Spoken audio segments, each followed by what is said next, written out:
বন্ধুরা, আমি চলে এসেছি নারায়ণ স্টুডিও 3 নম্বর রুমে। এখন তুমি কি সিন করতে যাবে? আমি এখন ভয় পাওয়া সিন করতে যাব।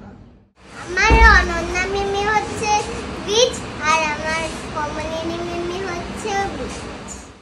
বল তুমি কি সেরেছো আজকে? বুঝছে যে ভয় দেখাতে হবে না। মোহনার মেকআপ করো ও তো সিনে কি এমনি রিয়েল লাইফেই ভয় পাচ্ছে। আমার মনে হয় এই লুকটা যদি হয়ে যায় তাহলে এই লুকটা করে দেওয়া হবে। এটা কবে সাজে